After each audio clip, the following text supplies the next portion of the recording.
Заложенность носа – одна из самых частых причин обращения к врачу-отоларингологу. Почему может быть затруднено носовое дыхание? Причин заложенности носа несколько. Это сосудорасширяющее действие веществ в крови, отек слизистой носа, анатомические нарушения в полости носа. У йогов есть такое выражение «дышать ртом все равно, что есть носом». Этим выражением они подчеркивают важность носового дыхания. В чем же преимущество носового дыхания? Носовое дыхание помогает бороться с инфекциями. Воздух очищается, согревается, увлажняется, смешивается с оксидом азота, который синтезируется слизистой оболочкой носа и пазух и обладает антибактериальным действием. При дыхании через рот отсутствуют барьеры, препятствующие попаданию болезнетворных микробов в организм. Носовое дыхание обеспечивает лучший кровоток и объем легких. Оксид азота расширяет сосуды легких, увеличивает площадь поверхности альвеол, в результате чего кислород в легких лучше поглощается. Дыхание ртом приводит к тому, что удаляется слишком много углекислого газа из легких, вызывая сужение кровеносных сосудов. Носовое дыхание участвует в терморегуляции организма, помогая поддерживать температуру тела. Носовое дыхание помогает при высоких физических нагрузках, в том числе во время тренировок. Когда мы выдыхаем воздух через нос, в дыхательных путях создается сопротивление. Это приводит к замедлению скорости выдыхаемого воздуха, при этом увеличивается поглощение кислорода легкими. При увеличении воздушного потока через нос наблюдается повышение активности полушарий головного мозга. Носовое дыхание обладает терапевтическим действием. Дыхание ртом активизирует симпатическую нервную систему, носом – парасимпатическую. Поэтому при правильном дыхании через нос можно снизить артериальное давление и уровень стресса. Носовое дыхание важно для осуществления обонятельной функции носа.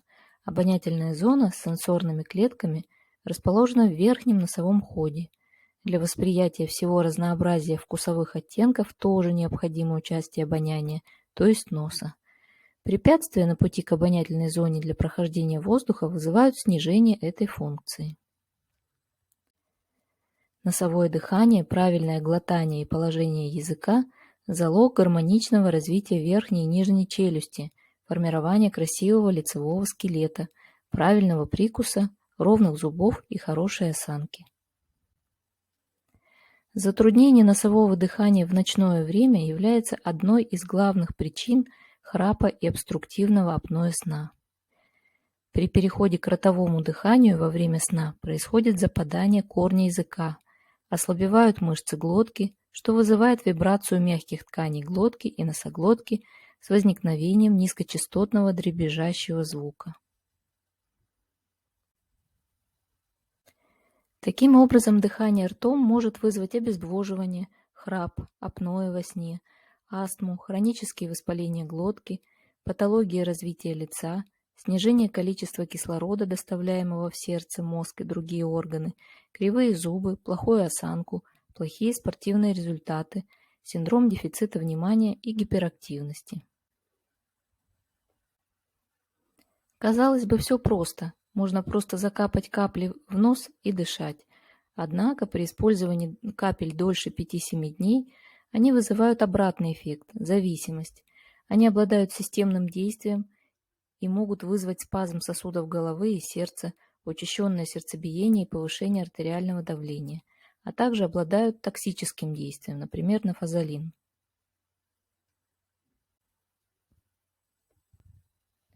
В зависимости от причин, методы лечения заложенности носа могут быть консервативными и хирургическими.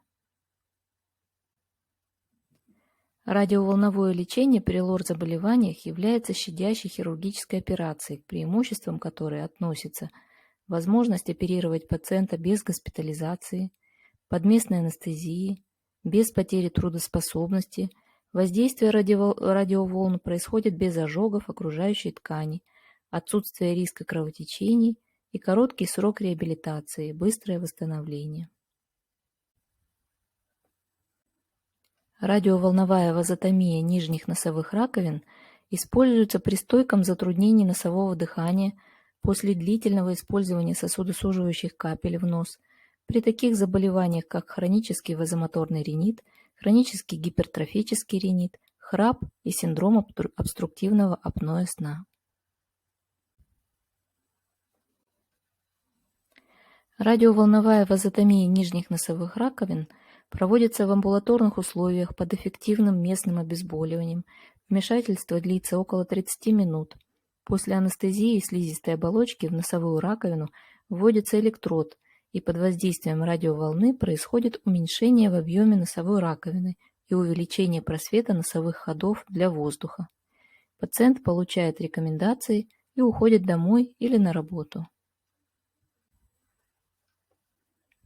В результате этого лечения происходит избавление от зависимости к сосудосуживающим каплям уже через несколько дней после проведения, восстановление носового дыхания в течение 1-4 недель после операции, уменьшение частоты заболеваемости вирусными инфекциями, улучшение обоняния, улучшение или нормализация самочувствия, артериального давления, насыщение организма кислородом, улучшение качества жизни.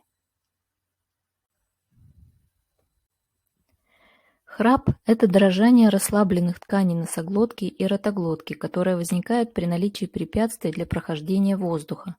Храп может сопровождаться ночным апноэ, остановкой дыхания во сне более 10 секунд. Причины храпа могут быть анатомические или функциональные нарушения.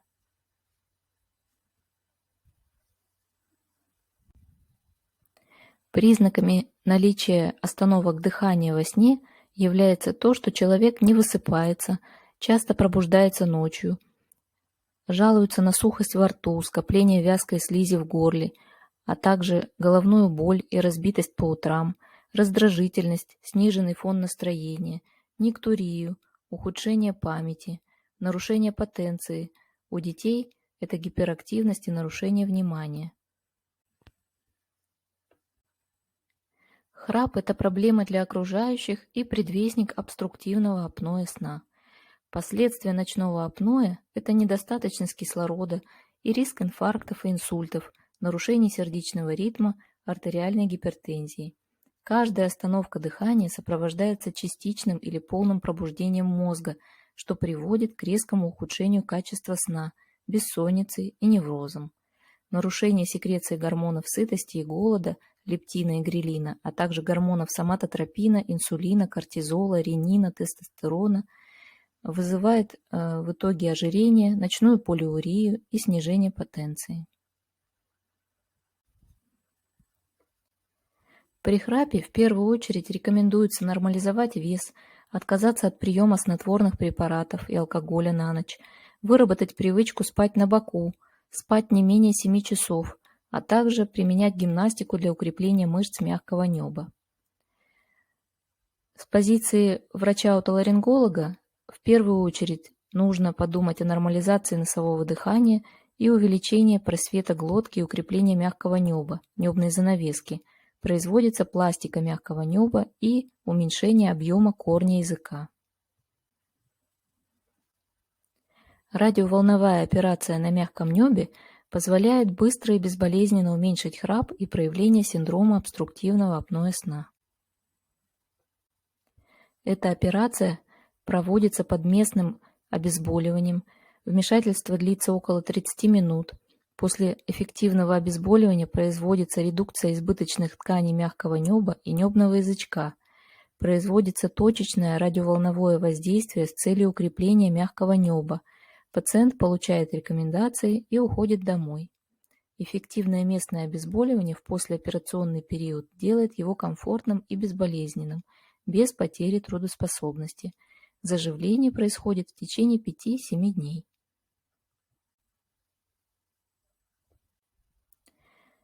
Применение радиоволновой хирургии помогает нам уменьшить или полностью решить проблему затрудненного носового дыхания, храпа и синдрома обструктивного апноэ сна, улучшить качество жизни пациентов.